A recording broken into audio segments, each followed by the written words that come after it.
Welcome to this introduction for our research unit.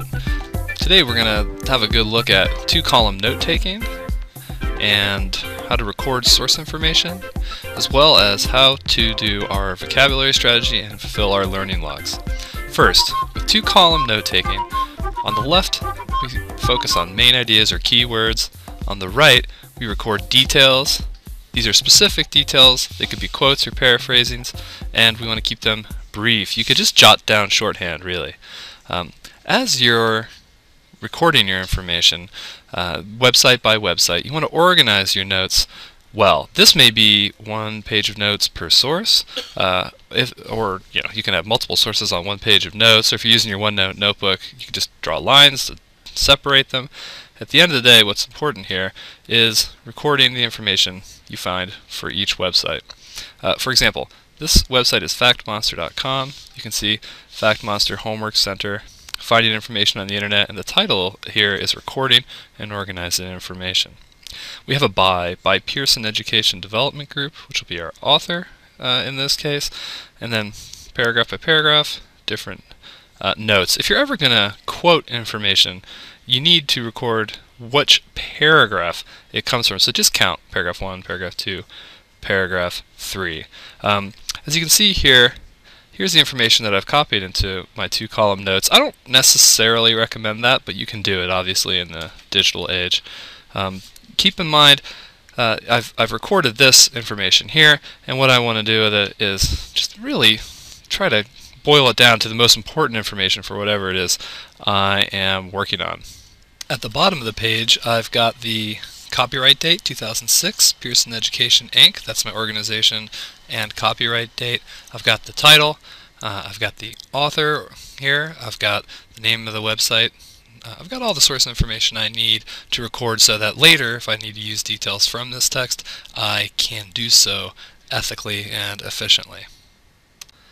Additionally, each time I access information, I want to record that day's date. Information on the internet changes. You want to make sure you know what day you found something so that later, if I or a member of your audience goes back to check your sources, if something's moved, we have basically good faith that you have in fact recorded actual information at the right time. Now, I've got all this information, and what I'm going to do is I am going to start writing it down in my two-column notes with the information, just so I know where this came from. So in my two-column notes, I've got my keywords or main ideas on the left, information on the right, and now I've recorded pertinent information. March 12, 2012 is the day I went to this website. Pearson Education is the organization. 2005 is the copyright date. FactMonster Homework Center is the name of the website. That's the title, Recording and Organizing Information, and that's my author on top, Pearson Education Development Group. Now that I have that, when I want to use this information later as I write my essay, I can do so easily. I've boiled down key information, I can find it, it's easy. I don't have to go back and reread huge chunks of text, so actually I want to take this and get rid of it and boil that down to its essential information. Now, so I took that information when I was looking, I knew what was important, I kept it, and now what I've done is I have absolutely boiled this down to the essential information. I record site name, title, date, author, organization, and date accessed, as well as the paragraph I got that information for when I'm recording source information. That's keyword, specific information. Keyword on the left, information on the right, and I don't have to go back later and read through huge chunks of text, because why do the research in the first place at all? Why not just read everything, store it in your immediate long-term memory? Kind of impossible. Organize, keep the information in an intelligent manner. Now let's have a look at our vocabulary strategy for this unit. We've done something like this already with the novel, and what I call this is a VOC worksheet. What we're going to do is, as you read, look, we all have this bad habit in which we find a word we don't know and we just sort of glaze over it. We are going to work to not do that anymore. This is going to be 7 words a week. You need to do this as you are doing your research. You're going to find a word you don't know. In this case, I'm going to choose organize. And anyone who knows me knows that I do not know the meaning of the word organize. So I put it here on the left.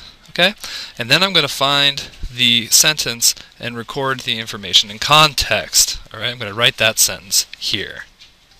Now I've got the sentence. After reading the information, you need to organize it. That's the context. That can help me make an educated guess, which is what I do third. I make a prediction. I'm going to guess this means put in order, organize. After recording the info, you need to organize it. I get it. Put it in order. Write the word, put the sentence in context, write the prediction. Next, go and find the definition. In this case, definition, to put info in order. Fantastic, information in order. I have the actual dictionary definition. Don't make a shortcut on this. Please don't choose words that you sort of know and try to guess. Don't go to a thesaurus and find synonyms. That's not that helpful. Get the actual definition. And then your next step is to write an original sentence that shows the meaning of the word or draw a picture that shows the meaning of the word for you. For me, I'm going to write a sentence because that's the way my brain works. John organized his stamp collection by date. That's going to be my sentence, and I think that works because by date, okay, there's a chronological order to it, it shows the meaning of the word, and it's a complete sentence, and organized as a verb, it uses it as a verb. Folks, again, you need 7 of these per week at a minimum. Really, if I was going to say what is the #1 issue that holds back student writing at the higher level here at school, it is a lack of functional vocabulary. Get words. Get them in your vocabulary and practice using them. So let's have a look at the OneNote notebook for this project, folks. Keep in mind all these documents are available to you as well in the Academic Research Unit Shared Collection in Google Docs. Under Handouts, there's a folder. If you want, that's where you can go and get this OneNote notebook, or you can just get the documents separately if OneNote's not your thing. Either way, you're going to have to turn in everything. And I can't emphasize enough, you have to manage yourselves a bit more here. This is a step forward in academic and maturity. It's just essential. First thing, read the whole document. Okay, at the bottom there is a rubric for this document. You will get 2 grades in this unit. One will be for the vocabulary, the note-taking, and the learning logs. The other will be for the 1-page position paper that you write in the end. And that's what the writing rubric is all about. Please have a look at that. It's quite specific, and we'll go over that in class as well. So again, read this document. Familiarize yourself with what you're meant to do. Read the directions. Okay? You're going to work in pairs. You're going to work in pairs because you're not going to read every piece of information on our website in which we're going to be doing this research initially. This is the website that we're going to use. If you look here, start here, you just press on the tile and it's going to open up an article. You're going to read that. You're going to take notes. Actually, everyone's going to read the first 2. After that, you're going to choose one of these. Each in a pair will read. You will take notes in your 2-column notes, and then you have a conversation. Okay, we don't just share the notes and stop there. We talk about what we noticed, about what was surprising, about how it relates to the earlier readings. That's an important piece, guys. At the end of the day, that's how we share information as people. We discuss. Just sharing notes is going to be kind of dead. This brings it to life. So that's an important part of the project. If we go back to the master document, if you look at the end of, for example, Part 2, Part 1 is called an anticipatory set. You're going to true and false for a discussion. What do we think about immigration to Europe today? Next, we're going to follow the directions for the background. That's the brown part I just showed you. There are a couple reading questions to answer, and then down here it says learning log entry. You're going to answer these questions here. This is just your opportunity to think about your learning, consolidate it, cement it. Folks, you have to do this. Again, it's on the rubric. It's a really important part, and if you neglect it, A, you'll get a bad grade. B, you're just not going to be as prepared on the essay, and it's just not going to work out for you. Okay? So, again, some personal discipline.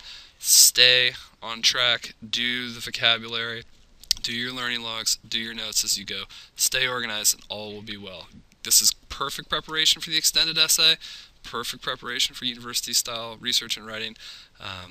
Good luck, enjoy, and I hope you have fun with it. I look forward to being back and joining with you for discussions on this.